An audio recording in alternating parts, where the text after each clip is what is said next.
We're talking about 7 ways to increase your sales. I got an Inc. 500 entrepreneur here with me, Chris Smith, author of Conversion Code, 7 secrets to increasing your sales. If you suck at sales, you will basically always be poor. One other thing I want to talk to you about, Chris, phone sales. One of my mentors, Mike Steinbach, this is what he said to me. I was like just starting in business. I hardly had any money. And he looked at me and he said, Ty, if you're not afraid of the phone, you'll never be poor. Basically, he was saying, if you have the ability to get on the phone when your back's against the wall, you always have the chance to make money. So let's just jump right into this. By the way, for those of you coming late, giving away iPhone 7, we're giving away this. Is it streaming? Are you on your? It's working fine? Okay. Number 1, what is the number 1 thing, Chris, that people need to know to be better at sales? Something advanced. Let's start with something that people haven't heard before. Sure. Something that people haven't heard before is the way you pitch. I mean, I know a lot of people, when they pitch, they actually talk about the features of their product. So they pitch feature, feature, feature, feature, will you buy? Okay. And professional salespeople, it's more of a feature, a benefit, and a tie down. Yes. And there's several of those modules, and that leads to the simple, you can hear through the phone that they're ready to close. Yep. So I wouldn't say, hey, I'm going to manage your social media for you, sir. I would say, I'm going to manage your Facebook page. That's the feature. But the benefit is that you're too busy and you don't even like using Facebook. Wouldn't you like to grow your business without having to log in? Right. So let me ask you this. We're going to take these off. It's fine. I want to make it loud enough for everybody here. Sure. So a lot of people, let me just make this clear to you, what he's talking about.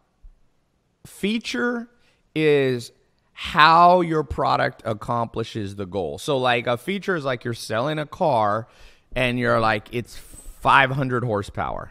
Okay. Yep. So that's how your car like drives from your house to your work. It engages the horsepower in the engine and you move. And now you're at home and now you're at work. The benefit, a better way to talk about 500 horsepower is like this. I can tell you, I got a couple 600 horsepower cars.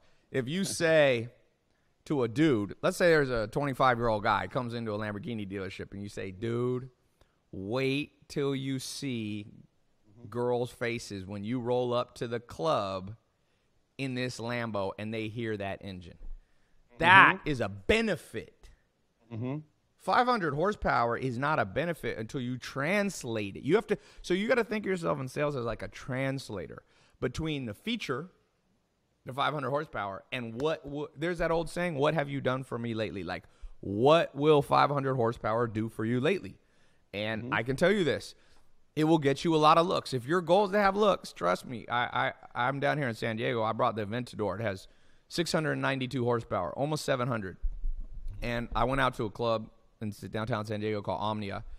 You roll into San Diego, this whole city stops. There's not as many Lamborghinis. You don't get as much looks in LA, but in San Diego, people have a heart attack. So how do you do that? Like, what's a practical way, Chris, when because you worked for 2 billionaires. You were doing Ty, phone let me say one thing, Ty, because you went through the feature and the benefit, but you didn't do the tie down. So the feature is the horsepower. The benefit is that it turns heads. Okay. The tie down is, do people look at you currently when you pull up to the club in the car you own now? Gotcha. So you mean what you basically have to do. And then we move on. So you tie it into their current situation? Is that what you mean by the tie down?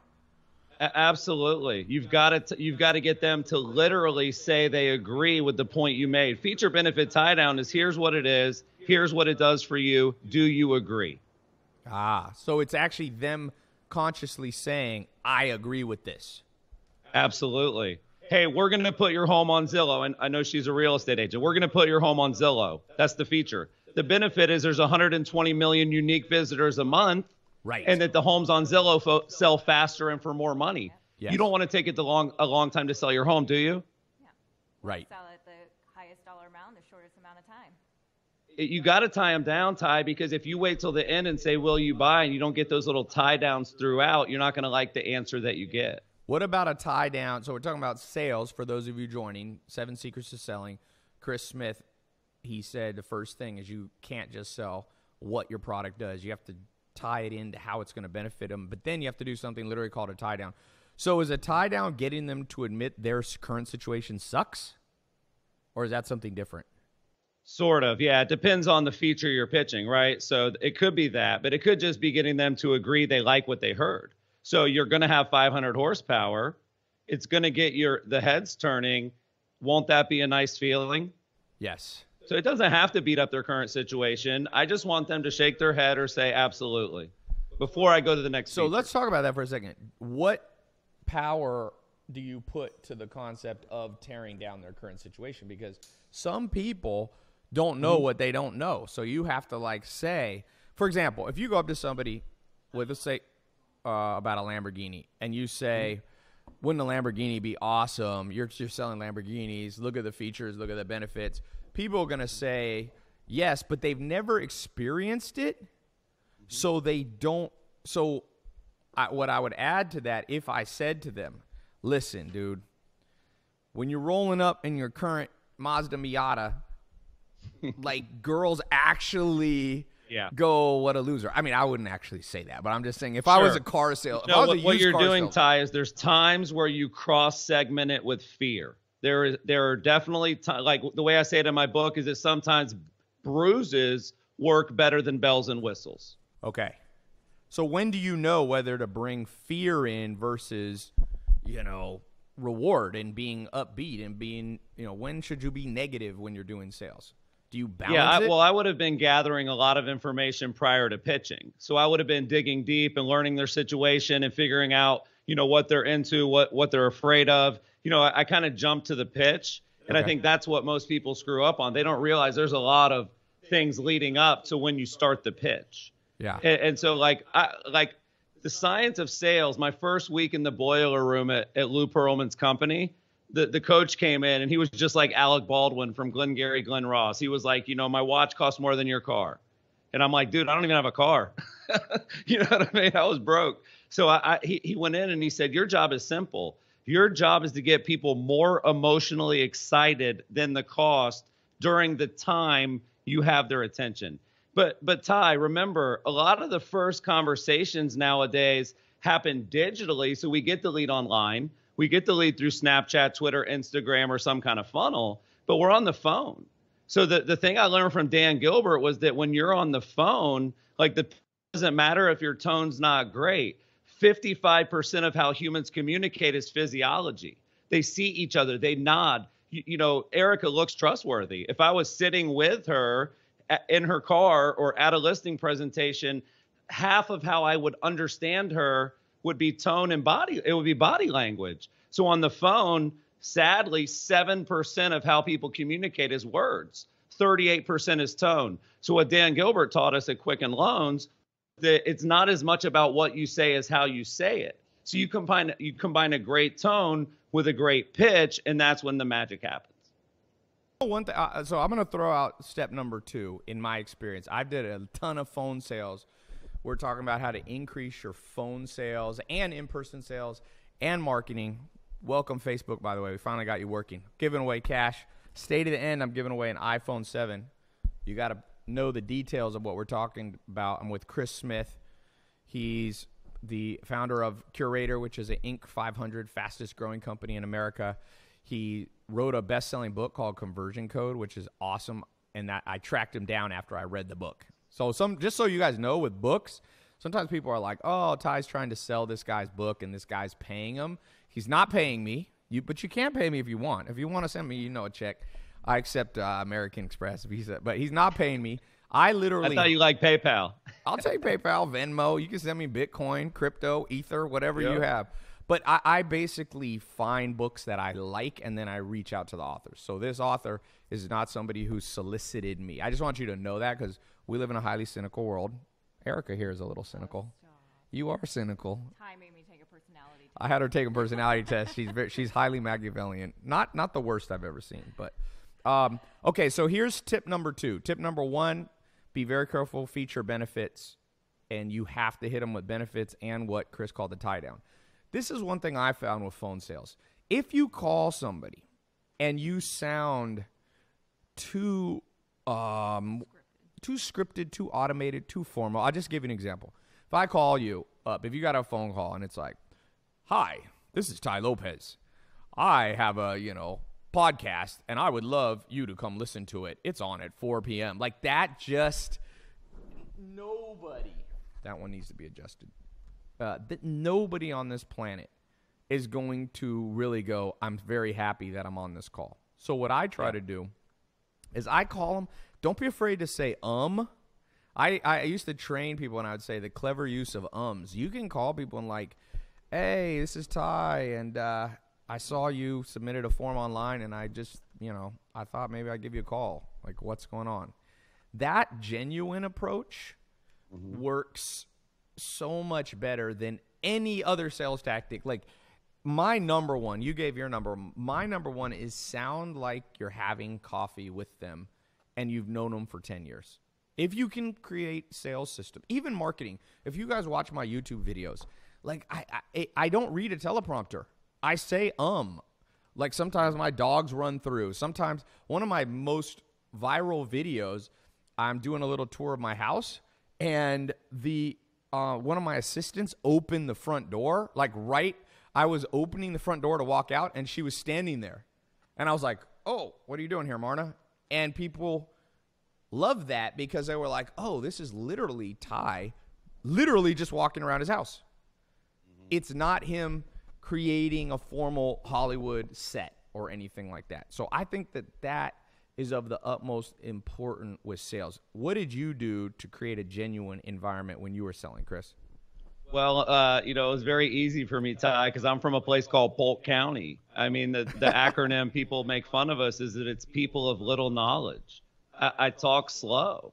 I have a Southern drawl. I'm bringing it up for you, but on the phone, you're absolutely right. Like all the top salespeople at the billion-dollar companies I worked for, they talk slow. They didn't talk fast. But there's a difference between slow and scared. Right.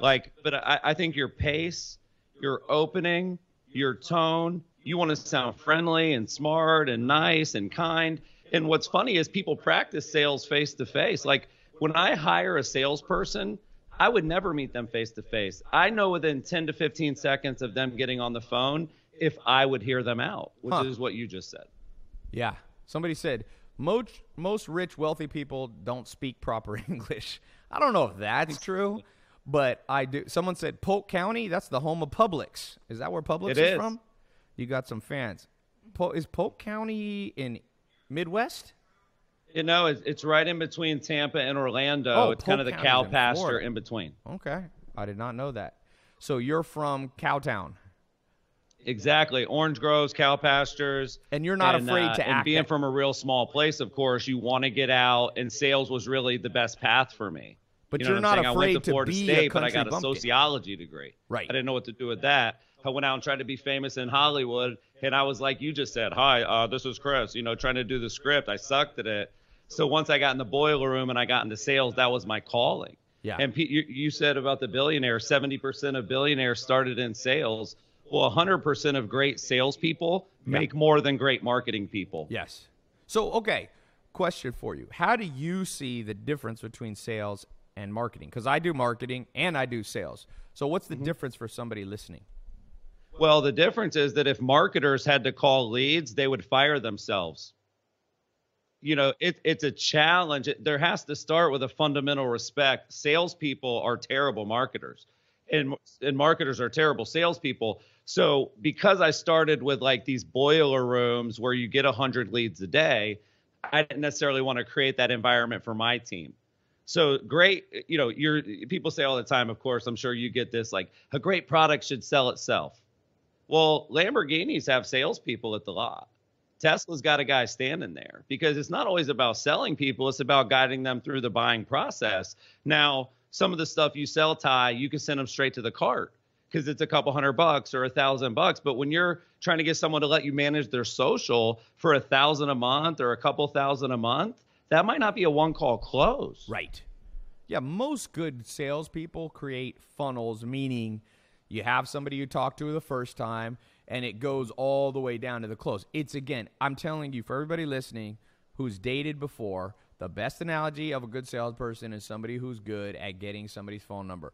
The way you start is with a broad, open, genuine conversation at a coffee shop. Like, let's say you're at Starbucks and it's a long line and there's a girl in front of you you want to talk to. Just be like, man, this line's long. Or just kind of, funny crack. Not a joke as in like a cheesy pickup line joke. And that opens a conversation. And if she's interested, yeah, she'll turn around and... Yeah, just be normal, be authentic. Yeah, what do you think? You get hit on a lot. What do you do, Erica? I mean, I'm in real estate, so I could talk to many personalities, but I think when someone's authentic and they're real and they, like you said, it's a long line in here. You have my attention. It's an actual conversation. It's not surface level. It's not somebody that's trying to buy me the coffee and have my phone number. So I think being authentic is very important, especially what you said right now. When you're on that phone, act like you're talking to them in a coffee shop. Your pitch, your tone is important, but what real estate agents tend to do in sales on phone is all they do is talk about themselves.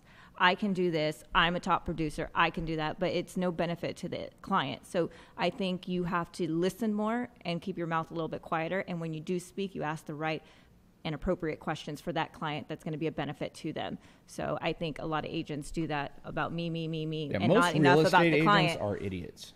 Hey. Not you. I said most. Depends. Trust me. I was Not just in San New Diego. York working with realtors. Oh, my God. New York I met a few good ones. But if you want to talk about morons, New York, oh, my God. I mean, of the highest level. Now, let me ask you this. Okay.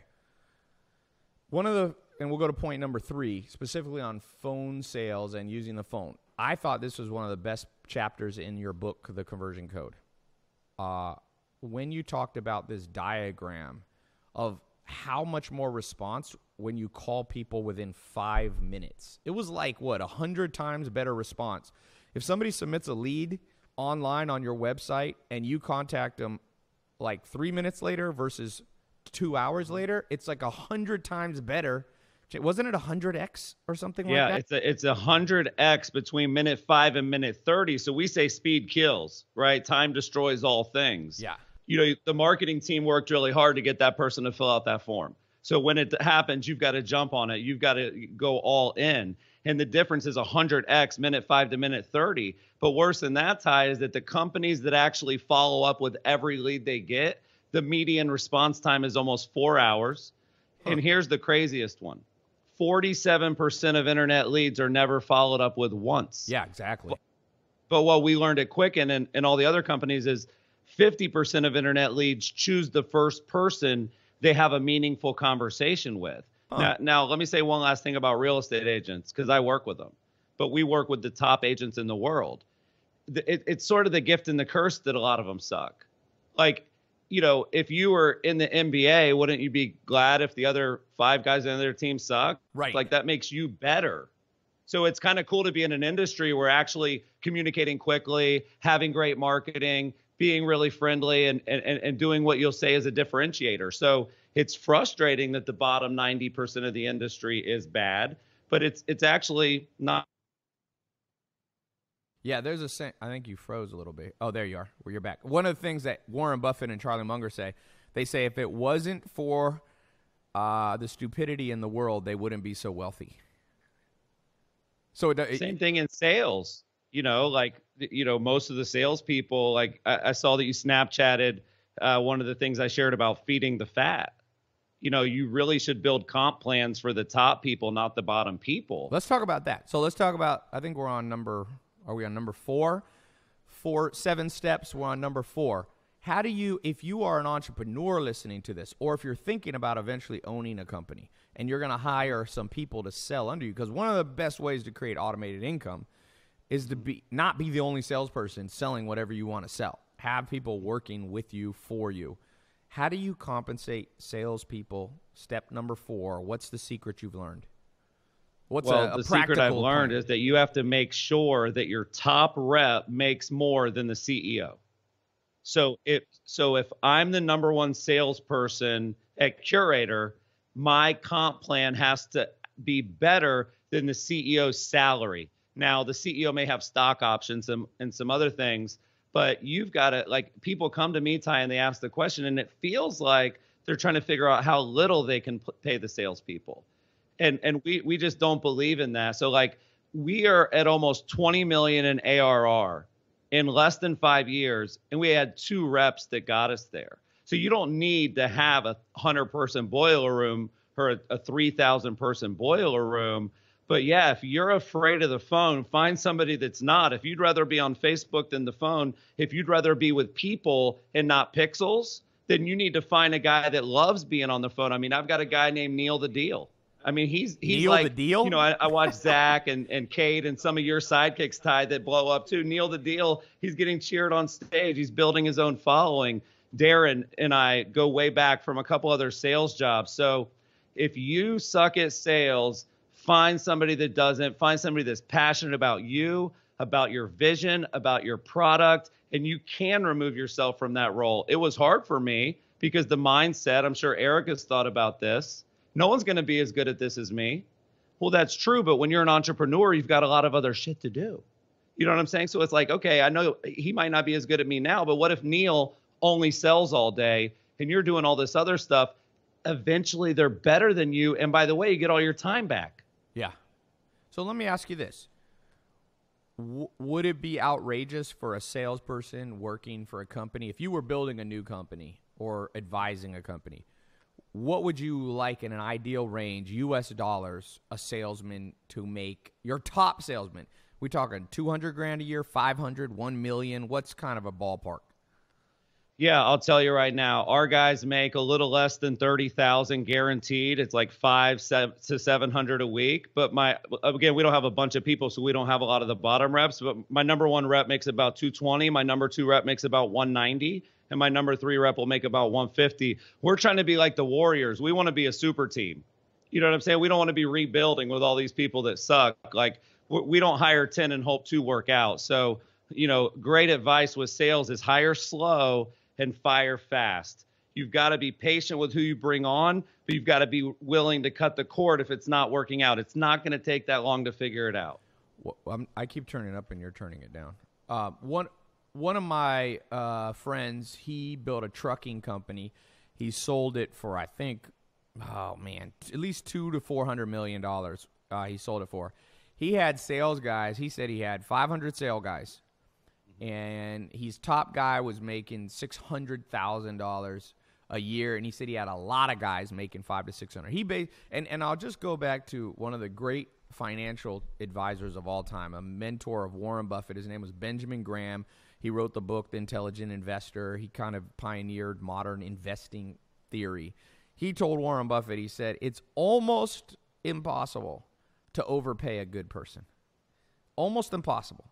And he said even 1 penny spent on an undeserving person is a penny spent, wasted. So what he basically did, he was ruthless with people who weren't performing, in the sense that he said, listen, don't work here. You ain't making any money, and you're losing me money. And then he was extremely generous with the top person. Because if you think about it, let's say you're paying, what do you think is a normal commission range for you? 10 to 20% of the product? Is that kind of... Obviously, yeah, we have a high product and a high lifetime value. So, you know, it's a little easier for us to pay better commissions. But when I was selling vacations and loans, like, the top people need to be making 150 or more. I don't care what they sell, because sales is hard. Dialing for dollars kind of sucks. You get people telling you no all day long. It's hard to stay positive. So if you don't have a nice, you know, financial lifestyle, you're not going to stay in it for very long. Yeah, so just to be clear to everybody listening, Chris is only guaranteeing them salary of about 30 grand. So that's like basically $15 an hour they get guaranteed. That way, if they're not good, they disappear on their own. That's one thing I like about commissions. You don't have to fire people. They just slowly disappear on their own, and you get less lawsuits and less people mad at you. Now, let's go to the next step 5. One of the keys I'll say, and I want to get your input on this. The 5th secret to being better at sales, both yourself and a team, is use the right tools and technology. So can you walk us through, do you recommend using an auto dialer? Do you recommend using Salesforce? How do you capture phone number? Do you recommend every step of your website ask for phone number versus just email? Let's talk about advanced sales tools. Sure. Well, one I want to start with is one I bet nobody watching has heard of, and it goes back to your point and Erica's point earlier about letting the client talk. So we're using a technology called chorus.ai. And it's basically artificial intelligence that analyzes the calls our guys make. And you can actually jump to the conversation by keyword. And so if we wanted to listen to our rep explain commission, explain competition, explain how the company got started, we can go right to that little call clip. But what we learned was that our top guys, the guys making a couple $100,000, they were talking less than 30% of the call. And the new guys, they were actually talking less than 10%. Like they were talking like 90% of the call. So when you can go to a new rep and say, listen, Jeremy, if you want to make money like Darren and Neil, you've actually got to let the person freaking speak. Right now, they're only talking for 9% of the time. Because sometimes a new rep, their defense mechanism is to talk more and not ask more questions. So write that down. But when you can show a rep through data, the guys killing it are killing it. So everybody write that down that's listening. The best salespeople in Chris's experience using software to track how much people talk only talk 30% of the phone call. Bad salesmen talk 90%. No, Ty, let me get this right for you. The lead is talking 30% of the time when it's a good rep. Yep. And the guy's talking 70. The bad reps are under 10% for the lead. The lead's not saying anything. They're talking 90%. So Gotcha. You're in charge. It's your pitch. It's your call. You should talk more. So the customer but it needs to be 90%. talking at least. That's not called a mono. That's like a monologue, not a duologue, right? Yeah. So let me clarify that. Thank you. The customer is only speaking 10% of the time when they're talking to a bad salesperson. You need to triple that. You need the customer to talk 30% of the time minimum. So if you get a salesperson that's dominating the phone, they're doing something wrong. The people need to talk. Speaking of that, I've been dominating this. Erica, do you do mostly phone sales? You do mostly in person. Yes, I'm not big on phone sales. I'm going to be that girl. I do door knock. I do coffee meetings. I rather do face-to-face. I'm very fearful of the phone. So I guess, Chris, what's the recommendation that you would have for agents out there that are scared of the phone and are much better behind a screen and more face-to-face? Because that's generally where I get most of my business, in just networking, face-to-face, and door knocking. But the phone's so efficient. Right. So let's talk about the technology. What should she have an auto dialer? Should she buy lists? What should she do? Yeah, well, we have found a way to turn, her listings into tons of leads on Facebook. I mean, at a minimum, we do recommend trying to generate name, phone number, email when you advertise your own listing. Right. But it really is like, what is your passion? You just said your passion is people, but you have to remember the internet is people too. Yes. You just aren't passionate about being on Facebook. You'd rather actually talk to someone. You'd rather be face-to-face. But we're living in a world where the face-to-face interactions will happen less if you or somebody at your team is not great on the phone. So in Erica's situation, she should bring on a buyer's agent. That buyer's agent should work all the leads. And she shouldn't focus on lead generation. She should focus on appointment generation. Right. Erica, I'll give you I've never met you, and I don't know what your answer will be. But would you rather have 400 leads a month or 4 appointments a month? 4 guaranteed? appointments. You'd rather have 4 appointments and 400 leads? Because I know I'd close them, those 4 leads. 4 appointments. Appointments are guaranteed money. I wouldn't want to be on the phone. That's the thing, Ty. She's confident in her skills. She's just not confident in her funnel. Yeah, but if I had 400 I'm just not good at people call it lead generation. We call it appointment generation. I'm okay to admit that I'm not good on the phone. You can have people that do the marketing, call the leads, and it's just something on your calendar. I would hire someone to call those leads for me, but I would generally be stronger in my skill set in 4 appointments because I know I could close them. Yeah, but let me give you a cool sales tip for belly to belly, because I know you're going in people's beautiful homes and you're doing a showing. There's a technique I use in phone sales that applies to both called gaining control. And the idea is that I want to dominate the conversation from sort of a, who's the alpha? Who's in charge? Somebody's got to take the lead on a call. And so when we get on the phone with an internet lead, we'll say, hey, do me a favor, grab a pen and paper. I want you to write down a couple things about our company that we don't publish on the internet. Let me know when you're ready. And by telling them to do that over the phone, and we can kind of hear the paper rustling, we know we got a legit lead and we started the conversation in charge. One tip you can use, Erica, in person You go to a listing appointment. I don't care how nice the house is. I don't care if it's Ty's house. You get to Ty's house for a listing appointment, say, hey, Ty, thank you so much for having me. I wanted to apologize. I actually drove from across town. Could you grab me a glass of water before we get started? Right. Kind of impose your will on them a little bit. Yeah. It's called pattern interrupt. But before we get into this, let me just do something that lets everybody know who's going to be in charge here. But it's not sleazy. Like, you're thirsty. You know what I'm saying? It's not like it's a tactic, but it's not, you know. It's a better way to have a conversation. But yeah, it's a nice little indicator that, yeah, I'm going to ask you to do some stuff today during this appointment, and you're going to do it. And it starts with that glass of water, but it ends with this listing agreement. Yeah. So does that mean we're going to end this with a listing agreement? Because when I got here, I got a glass of water. I asked for one. There we go. Are you going to give me a house? You can give me a house. Absolutely. Okay. She's paying me in houses for being on this. So let me ask you something. Going back to this, because I want to go to this number 6 tip is an actual sample phone script. And we'll just maybe have you selling to Erica as just a sample so people can hear your style. But just staying on this number 5, using the right technology and tools. What was the name of that software you said, that artificial intelligence? It's chorus, like a chorus at church.ai, like chorus, artificial like intelligence. you're singing .ai. Okay, so I'm not affiliated with that company, but go check it out. Next thing, do you use an auto dialer, and do you buy lists to call? Do you believe in that?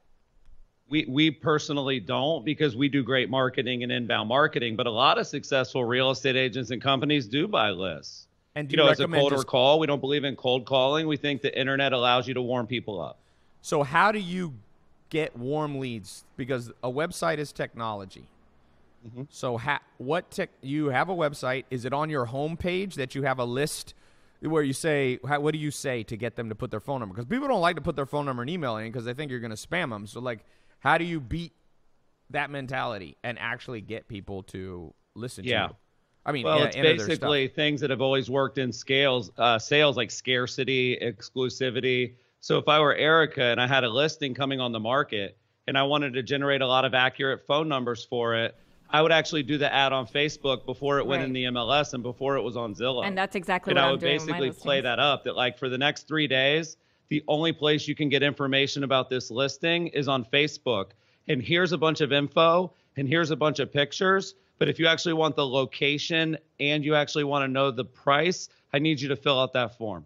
So you create an information gap. You have to give a lot of information. You can talk about the amenities. You can talk about the location at a high level. You can talk about the pool. But if you want the price and location of this listing, it's almost like back when the realtors had the book of all the info in their drawer. You've got to put more value behind the form than their phone number and email. And Ty, you do a great job of this. You know, I know you're asking these questions, but you do a great job of this. Like, you bring so much value for free that by the time they go to the landing page, the conversion rate's probably off the hook. You probably don't deal with a lot of inaccurate phone numbers and stuff because you have books and blogs and content. So I would say the other key to getting great at sales and the best technology is great content, whether that's podcasts, blogs, books. Like, when we pick up the phone with a lead, they're at the 80-yard line. And when most people pick up a phone with a lead, they're at the 8-yard line. Right. For all you like football, 80-yard line means they're almost scoring a touchdown. Is there not an 80-yard line time? If you don't know football, you might not understand. We have a lot of international people. They like soccer. I just posted a funny thing on Instagram about the American soccer team. America did not make the World Cup. Now, by the way, Erica is part Cuban and part Mexican. Are you 50-50? Mostly Mexican. I'm telling you guys. I'm all Latina. She's all Latina. That means don't mess with her or you may die. She may put concrete boots on you and throw you off a bridge. Don't listen to him. Have you done that before? I'm not going to tell. Yeah. She's in the... Zach asked if you've ever stabbed someone. Someone said Cuban Mexican is psychotic. Erica is all beautiful. Them crazy Latinas. Okay, let's go to number 6. I think we're on 6 secret to sales. We've talked a whole bunch of stuff. Hi, let me give one more tip on the tech, yes, if you don't mind. Keep going. Okay, because I know how many people get email-only leads, which is frustrating because you know the number. How do you follow up? So I want people to try this. I want people to try to Google my name, Chris Smith. and I want you to see what pops up. And then I want you to Google my email address, chris@curator.com. Okay. And see what pops up, CURAYTOR. When you Google an email address, Ty, it's like a fingerprint, man. The internet is it's 100% accurate information. And then you get their LinkedIn, then you get their Twitter, then you see places they're featured in. So we do something we call a pre-call stalk. We're Googling their email address prior, combing through that big data, and then we're putting that into our talk track right out of the gate. So like you mentioned, hey, Ty, what's up? I would have been like, hey, Ty, what's going on, man? I saw that you were in San Diego today. Looks like you had a great day with your grandmother playing backgammon. I know you're busy. Do you think you might have a few minutes next week to chat with me? Right. As long as you don't sound too stalkerish, like you don't want to say something like, hey, Erica, this is Ty Lopez. I love how you sleep on your right side. You look you look like you were sleeping very look at LinkedIn more than Facebook. You don't want to be like, I saw that you guys were at Applebee's Friday. You got the green beans, great. No. Like, don't be, like, there's a universal rule. Don't be creepy. Right, don't be creepy. But, like, the internet has so much information, and people share more information with social than with salespeople. Yes. Right.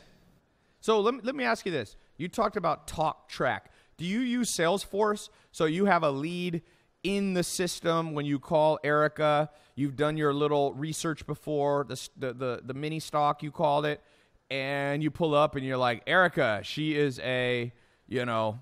she's a real estate professional. She's Mexican Cuban. And what do you do? What software do you? It's called a CRM for those of you listening, customer relationship management tool. What do you use? Yeah, one of my good friends, Lisa Archer and Mark Spain, they say if you don't have a database, you don't have a data bank. Yes. You have to think of your CRM as your business account. Like, I got a chance to interview Gary Keller one time, and he said the people that focus on their checking account live check to check. And the people that focus on their savings account are the ones that build wealth. And I never forgot that. So no matter how good your funnel is, people fall out of the bottom of it, right? Like, you could be world-class at lead conversion, and you could lose 95 to 98% of those leads. So, like, we would never, like, my book says the fortune is in the follow-up. So we actually work with a company called Follow-Up Boss. It's sort of like a Salesforce, but it's more centric to real estate. Every lead that comes in goes on an email campaign. Every lead that comes in with a phone number gets a text right away. We track every single thing they do on the website. And if they go dark and they come back a few months later, we send a lead alert through Slack to our team. So we love sales, but if we don't have all that intelligence, we don't know who to call. Like, here's a crazy stat for you. Okay. In 2011, there were 2.9 million real estate leads. Yep. And 4 million homes sold.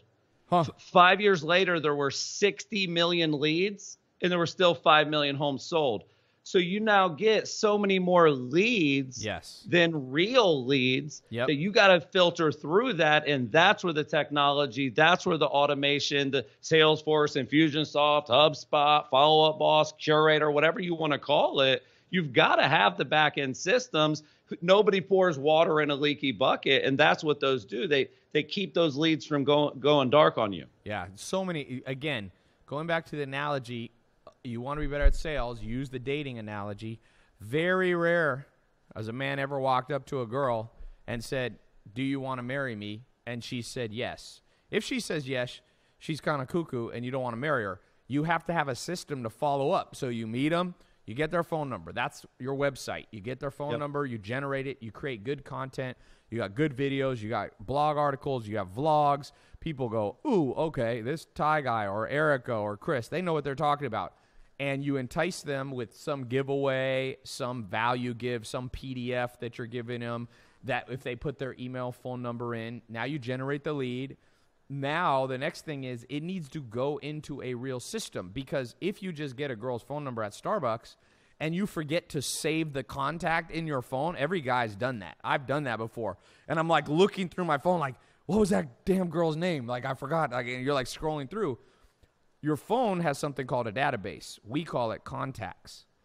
If you use the software like big one, Salesforce. You mentioned your Follow-Up Boss. I haven't used that one.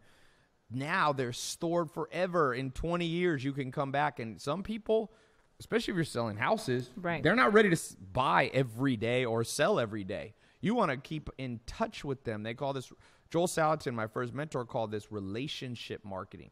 You create a relationship with people, and then you never know. Like you meet a girl at Starbucks, and she's married or dating somebody. You keep in touch with her 1 year later. The dude, you know, she kicks him to the curb. She takes half his money. And no, I'm just joking about that, but that happens a lot. She takes 70% of his money. She takes the kids, and then she's like, I'm back on the market. You've created that relationship. You now don't forget about her. You're now getting back, you know, and talk. Let me do a quick giveaway. Let's do a giveaway using one of Chris's tips that he gave. So here we go. Let's see who's paying attention. Who's going to win this iPhone 7 and who's going to win this $100? So here is the question. What good salespeople, what percentage of the time do they have customers talking on the phone? Good salesmen. I already see it right there. Yeah, the one with the B. Yep. We got it. It was somebody whose username is Knowledge on YouTube. What's up, Nice. Knowledge? You know I like that word. The answer is good salespeople make sure people talk at least 30% of the time. Good salespeople. A bad salesman only has his customers talking 10% on the phone. They're talking too much. Okay, let's go on to number 6, a sample phone script. Because if you're training people, you need to give them a little script. What would you say? So let's just do, let's say Erica went on your website, Chris, and let's say you were selling, I don't know, what could we say you were selling? You were selling, let's not use a house. You were selling candles. Perfect. She had gone to your candle website. She had put in, like, you have a special set of candles. Let's say they...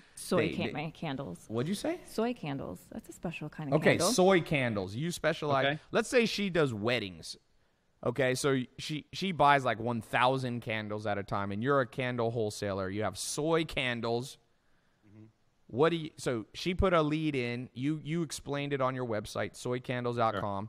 She lives here in San Diego. She was like, man, I'm doing a wedding. the Pope's no, not the Pope's wedding. The Pope doesn't get married.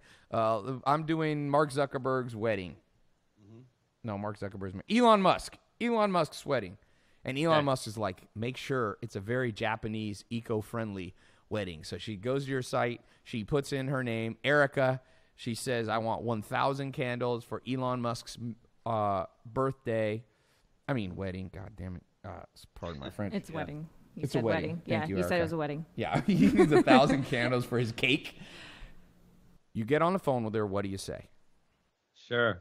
Well, first of all, Erica, thank you so much for reaching out to us. We work really hard to make sure our web presence is great. And when somebody gives us their trust and submits their personal information, we don't take that for granted. And what I thought was interesting is it looks like you need a bunch of soy candles for Elon Musk's wedding. And that must be so cool. Like, how did you meet Elon Musk? Like, how did you get him as a lead? Yeah, how did you? A friend of a friend, Ty Lopez, introduced me to him. Oh, cool. Yeah, actually, Ty Lopez, I actually follow him as well. How do you know Ty? I met Ty at a charity event in Beverly Hills. She stalked me. Cool. I did Do you not. even remember like what the fundraiser was for? The Robert Shapiro Foundation. Cool. Well, yeah, I just wanted to reach out to you. I appreciate you taking a few minutes here of your time. It looks like you're working on a big wedding. Is that right? I am, and it's a very important wedding, so I need to make sure that it's perfect. Yeah, I can imagine that there's a ton of pressure working with Elon Musk and needing so many candles. Have you ever purchased 1,000 candles before? I have not, so you're going to have to guide me a little bit on the process of buying 1,000 candles. I want to make sure that there's, 1,000 candles being lit, there's safety behind it. Someone doesn't drop the candle and the whole place catches on fire. Sure, yeah. I mean, ultimately, soy it's not candle about the massacre. candles. It's about making sure Elon has a great experience, right? Correct. Okay. And why do you choose soy? Like, why do you want soy candles? I'm super interested. It just burns slower and the wax burns evenly. And you get sushi automatically. Is there an aroma? I'm guessing that's something that they maybe chose because it's aroma free. Yes, correct. Okay, cool. And what is the date that we're looking at getting the candles to you by? February 14th on Valentine's Day. Oh, that's really cool. She's good at making shit up. So am I. This is all fake. I love it. Well, you know what? I'm sure there's a lot of pressure. Like, one of the cool things about buying 1,000 candles is that you get probably the best price per candle that you've ever gotten. But if we can find the candles for you and it does work in your budget, would you be looking to make a decision this week or next week? What's your time frame? I would be looking to make a decision this week. I'm still shopping around at other merchants and just trying to collect all the information that I can before making a final decision. Cool. Well, you definitely should shop around. I'm guessing Elon Musk's biggest thing isn't cost, since his cars aren't very cheap, but we'll make sure that we're really competitive on the pricing. Where should Ty, feels like a real call. I feel like I'm about to ask you for the credit People are card. literally here like going like, where can I buy some what's candles? the location of the wedding? It's going to be on La Jolla Shores on the beach. It's going to be a sunset wedding. And what I'm going to do, cheap Eric, ass. is I'm going to go and look at our inventory, and I'm going to make sure I can get you the best pricing possible. And then I'm going to call you back and go through a proposal that's custom for Elon's wedding. I'm also going to see what else I can throw in above and beyond the candles that you need as kind of a value add. We obviously would love to take care of you. But I wanted you to answer one question for me before I build that proposal. What is the worst experience you've ever had? Because my goal, obviously, I want to be great, but I want to avoid the things that bother you. So tell me a little bit about a bad experience you've had buying this many candles. Bad experience I've had is I've done another wedding, and a wedding guest had a little much to drink and dropped the candle, and the entire ceremony caught on fire. and the whole wedding they died. A safety issue is a big deal for me. As much as I want it to look great and I want Elon to be happy with my services, safety is going to be my number one issue. What kind of protection are you going to have if I can around find the a candle candles? that'll go out when you drop it, you'd pay a little bit more for it? Absolutely. Okay, cool. I'm going to put this together. Can I call you back in 30 minutes to walk through you with it? Yes, please do. Perfect. Thanks for your time, Erica. My pleasure. Boom. So you like to do that. I noticed a few things that you did. Number one, you saw how urgent their request was. Like, are you ready to buy today, this week, this month? Because if you know you got a tire kicker that's like, I'm just shopping around, I'm not really interested, you can prioritize them I always prioritize sales leads as A, B, and C. C is like not likely to buy anytime soon. A is they're ready to buy today. B is obviously, they're going to buy in a month. So one of the things I noticed you did that. The other thing that I thought was interesting, do you like to do, I'm hanging up and getting back on the phone with you in 30 minutes? Why do you like that? I'll tell you why I like that, Ty, because it allows me to laser focus on her and not me. I'm not thinking about my pitch. And there's so few people that are good at a one-call close. Yeah. I mean, the dirty little sale is that the one-call close doesn't happen that often anyway. So we use a 20-20-20 technique. Okay. We spend 20 minutes qualifying, digging deep, building rapport. We spend 20 minutes building a script that we'll go back and customize the proposal. And that way, when I start at the end, when I would get her back on the phone, we would have gotten through a lot of these things. What I would do is I would get her back on and I would do the 5 yes technique. And I'll say, okay, Erica, thank you so much. I looked at my inventory. I've got the pricing ready for you. I just want to make sure that I heard everything right earlier. You need 1,000 soy candles, right? Correct. And you are getting these for Elon Musk's wedding, right? Correct. And your biggest fear is that you don't want it to blow the place up, right? Correct. And your time frame's 2 weeks. Okay, cool. Here's what I can do for you. So I'm digging deep with her up front so I can use it against her later. Yeah. And now she's saying, now I'm going to get her to say, like, she's not saying no to me. She's saying, like, yes to I don't want to fire. Yes. Right. Yes. Good. Okay. So we believe that breaking it down on purpose makes sense in a lot of situations. And you tailored it towards me. I think it was a customized call. It didn't seem like a scripted call, which I think was important to notate. Thank you. That was good. That was great. For all of you, you can go back and listen on my podcast if you want to rewind and listen to this a few times and go and use that for you entrepreneurs. Build a sales team that's on the phone, following up with your leads. Trust me, most people are generating literally 100 potential sales and only closing one of them. You got to double check. You have to follow up. Now, I'm gonna do a few just live questions. Someone said this Skype is worth its weight in Bitcoin. There you go. I like that. Okay, so these questions are like pouring in. This is absolute money, Peter says. Being in sales, I use a lot of the same stuff he is using. Frankie said it's important to plant a seed and then you come back and follow up. Each call is customized because each customer is different. How much do you customize? Because you said in this rule that you come back you spend 20 minutes customizing a proposal. That's obviously with a higher ticket item. If you're selling something that's $5, you might not do this. By the way, this reminded me a little bit, who's seen Wolf of Wall Street, where he's like, sell me this pen. This was a little bit like, sell me this pen, except sell me this soy candle. Sell me this soy candle. That doesn't sound as good. Hey, Ty, let me say one thing about that, though, because when we hire salespeople, we put them through a simple test that anyone can use. And we use a ping pong paddle. Okay. And I get them through a few phone interviews. I like them. I bring them in, and I literally just say, hey, sell me this ping pong paddle. And what you're looking for is that the talented salespeople are going to start with questions. Okay. And the people that don't really know what they're doing are going to start with features. Right. So a good salesperson will be like, oh, do you already play ping pong now? Like, how often do you play? Like, how good are you? And a bad salesperson, like, immediately is like, oh, that paddle has this wood and your handle never sweat. And these balls don't even go off the table. Yeah. And, like, they go to the features. And you can't sell a solution if you don't know what the problem is, if you don't know if there's a need. So if there's one thing I could hopefully teach your audience, it's let your defense mechanism be questions, not answers. Yeah. So when you don't know what to do, when you're on a phone, when you're stuck on a sales call, when you're stuck. And by the way, for those of you trying to raise money, that takes sales. You're trying to raise money from investors, that's sales. When you're trying to fill out a job application and go do a job interview, you're selling yourself. So this applies even if you're not a salesperson. When you want to raise, if you have a job and you want to raise, you're selling. So one of the things, for example, that Chris is saying that I've used is basically one of my mentors, I just posted on Twitter, he used to tell me, Ty, if you're sitting in a room for 30 minutes and you don't know who the sucker is, you're the sucker. So if you're sitting in a job interview, if you're sitting trying to raise money from investors and the person across the table has total control of the conversation, they're dominating what you're thinking, you're the sucker in the room. It's kind of like if you're playing poker and everybody's I play a little poker and I was in Vegas and I had to actually leave the table because those games go on. It's Texas Hold'em. You play forever. So I just played the card. I told people before I was leaving the table, like, I got to leave soon. I just kind of said it loud enough to my friend that everybody would hear. And I waited till I had a badass hand.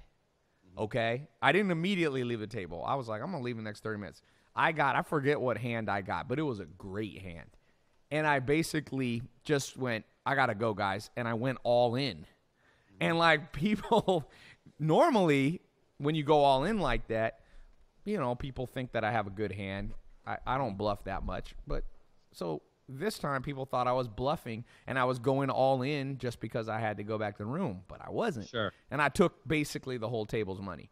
So and the way that I did that was by planting a seed early in the conversation and then going back and taking the harvest. And that's the same thing you were saying with sales. It's if I was selling these candles, for example, to you, I'd be like, this is what I used to do. I'll give you an exact script that I used to say. I'd be like, hey, Erica, I just got on my desk. I saw you were on my website and you put in your phone number and asked me to call you. So what are you looking for? Let me see if I can help you. Yeah. And then I mute the phone. This is important. Mute. Now your turn. I'm looking for soy candles for Elon's wedding on February 14th. Is that what you just asked me? Yeah. I need candles.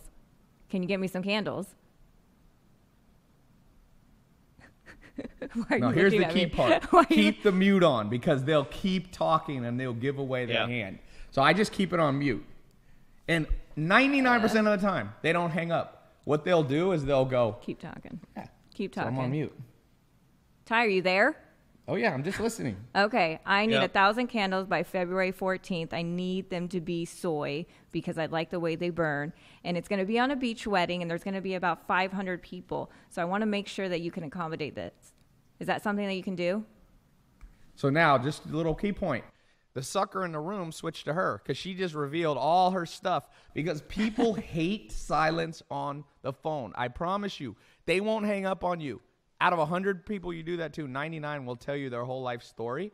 And then I'll just be like, listen, Erica, I've been doing this for 10 years. I can tell you everything you need about soy, and I'm going to show you something cool. Go to this YouTube video. I'm going to text it to you. Oh, let me reset it. So we're continuing. This is me doing sales. Chris had to take a little break for a second. He went So mute.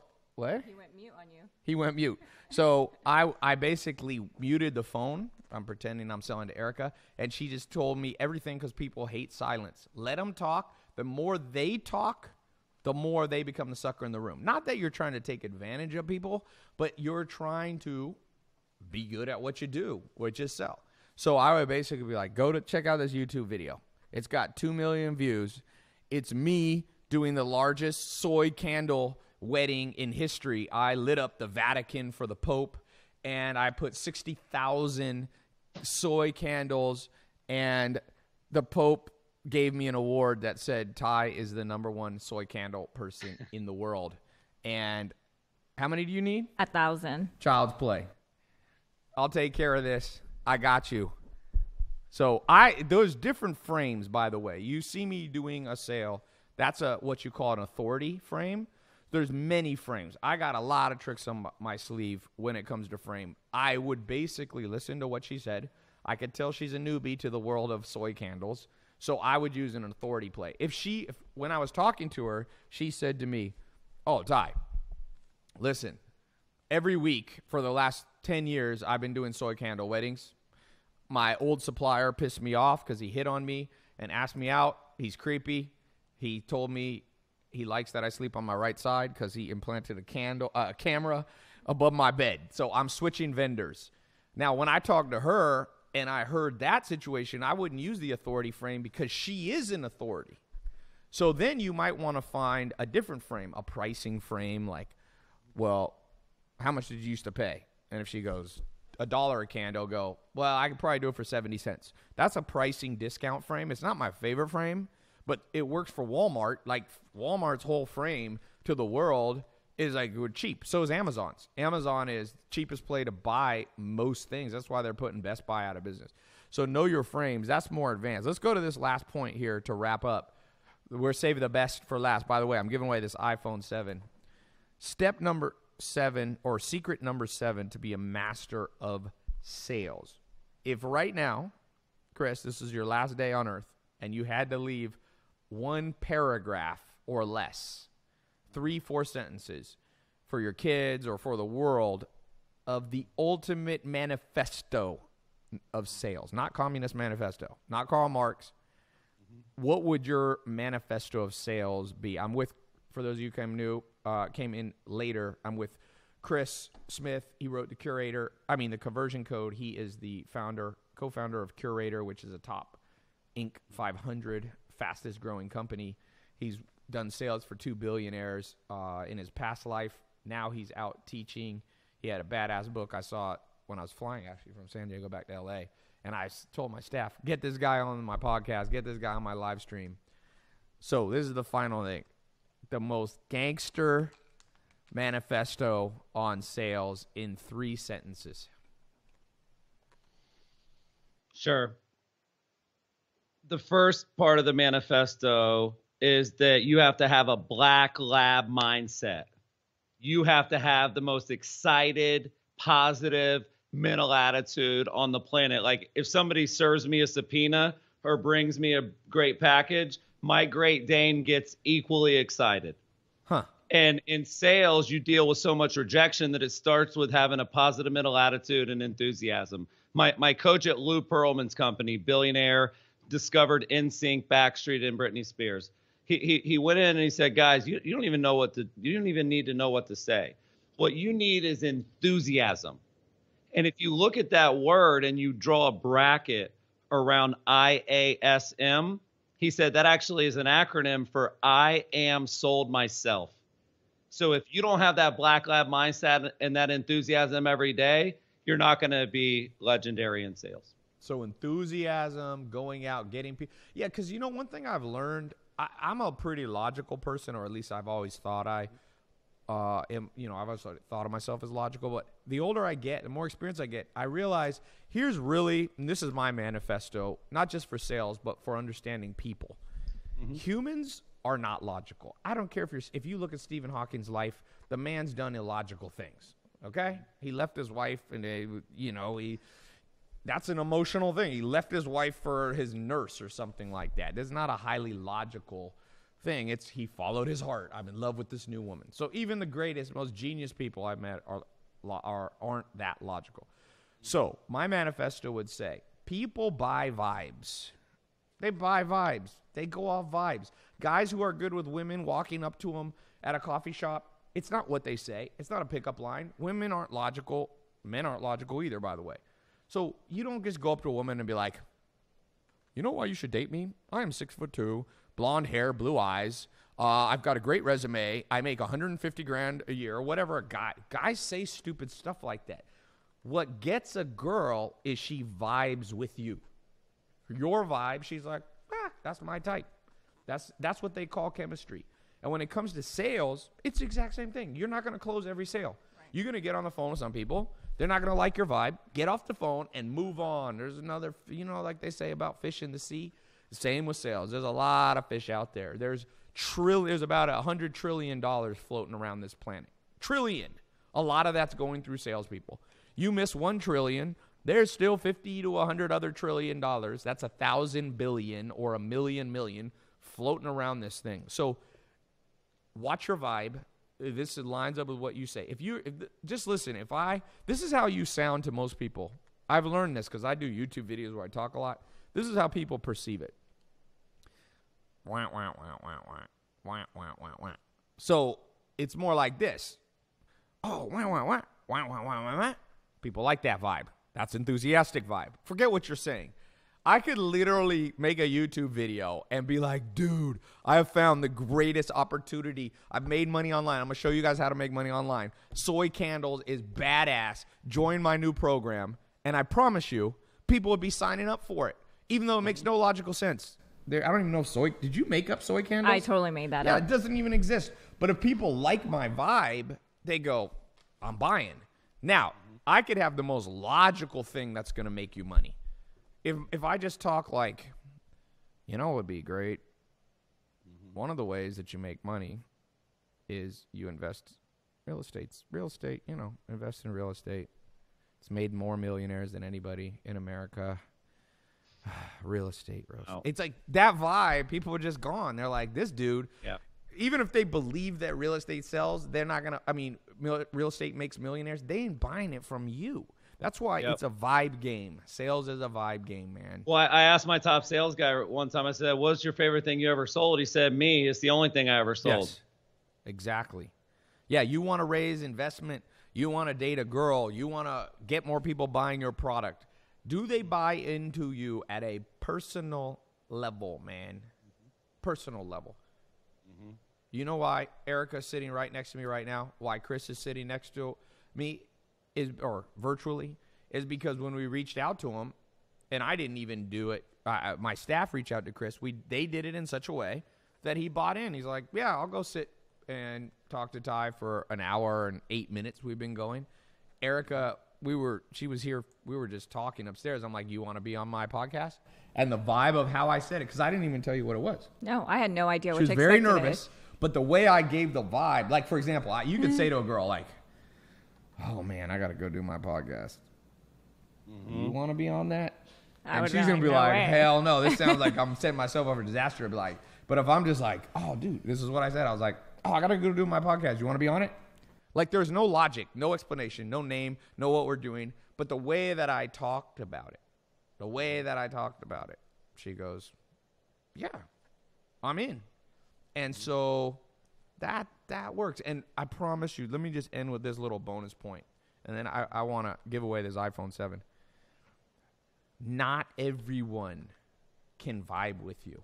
And that's a key thing, because sometimes what people think is, oh, what you mean, Ty, is that if I do it right, all people will buy from me. All people will take my pitch. All girls will be in love with me. I don't care what any pickup artist says, what any book says, what any sales book. There's 0 people with a 100% close rate. I have a friend. He's actually a Leo like you, Chris. And I call him the best pickup artist dude in the world. Trust me.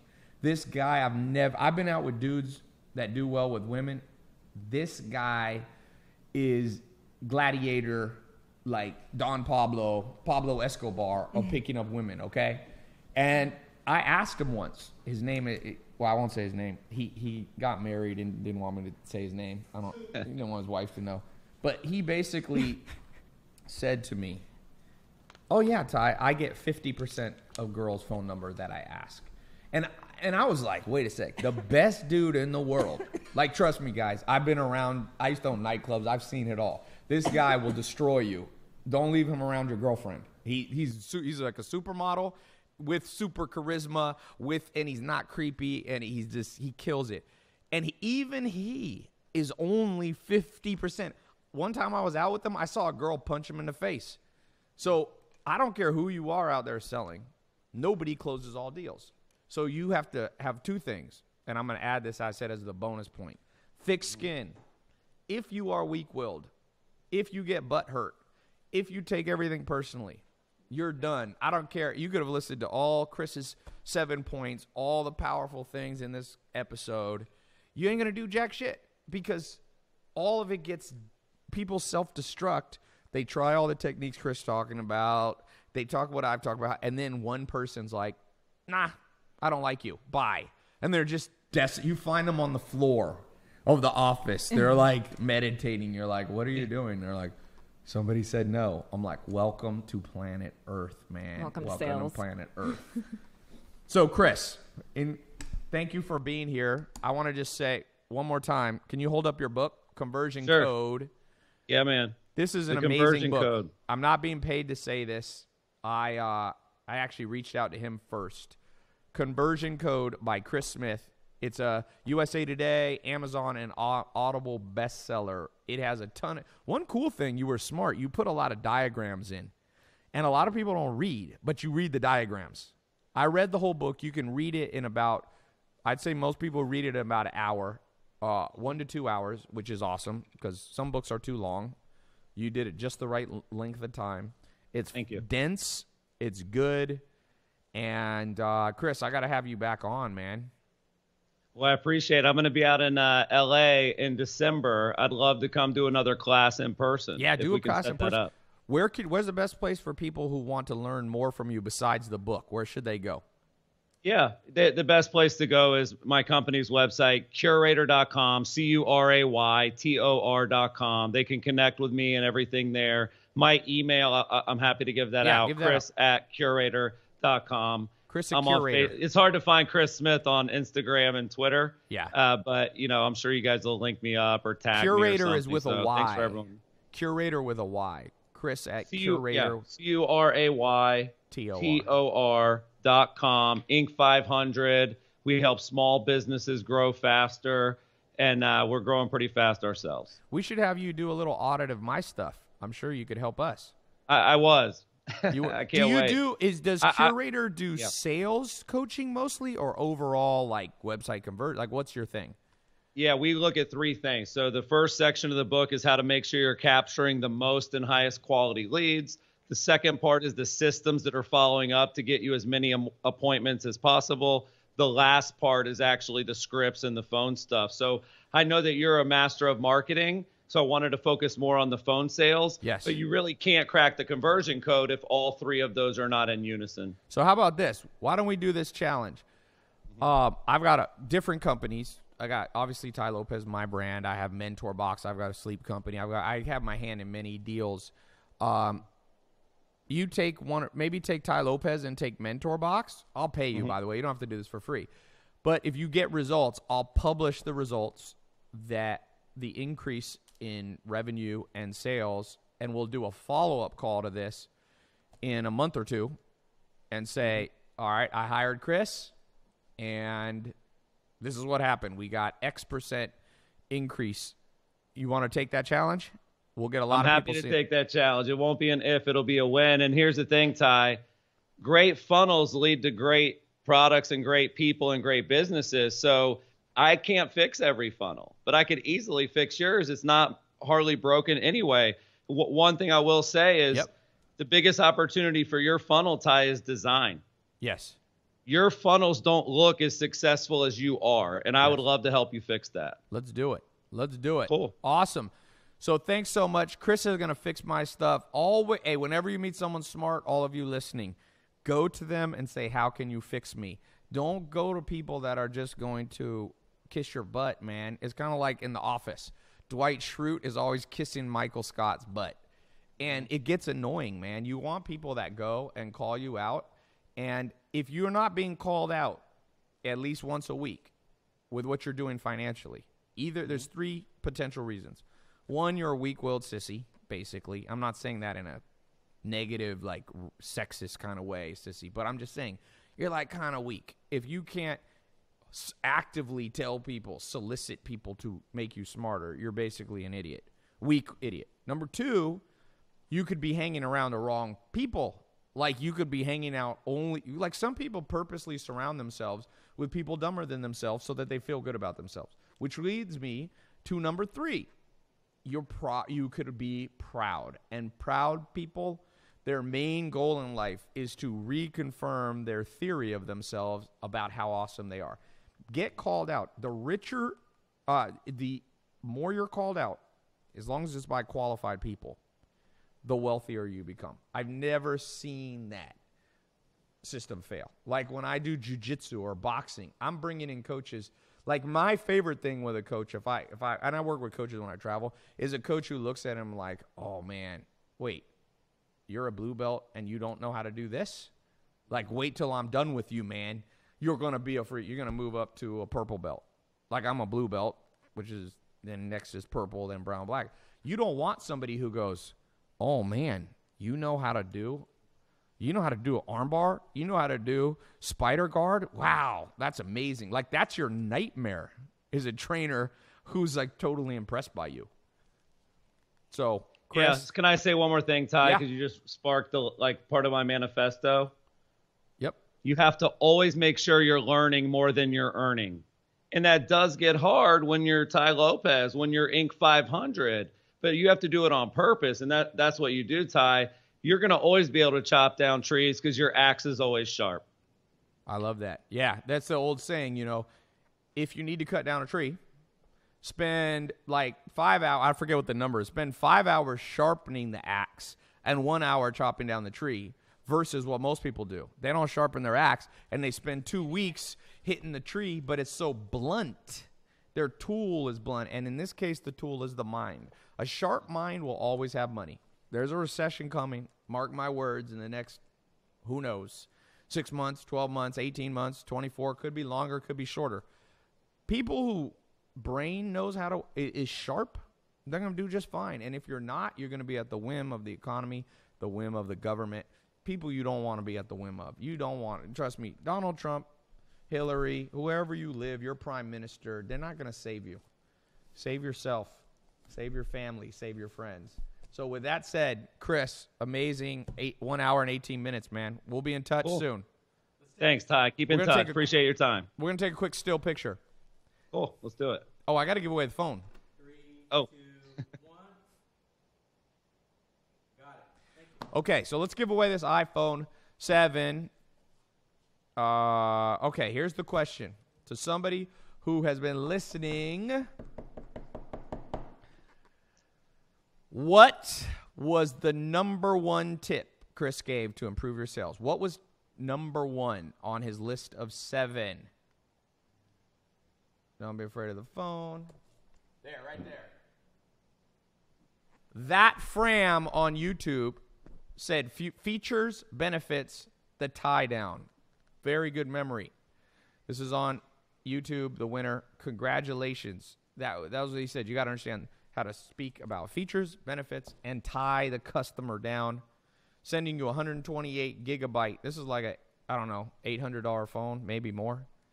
Thank you for listening in. If you didn't win this time, hopefully you win again.